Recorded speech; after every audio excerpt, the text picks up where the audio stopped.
হিন্দু মুসলিম ভাই ভাই বিবেচনায় উক্ত চাই।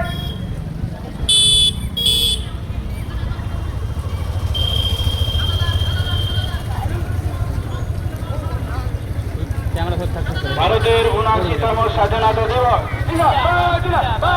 ভারতের ৭৯তম স্বাধীনতা দিবস, স্বাধীন ভারত, স্বাধীন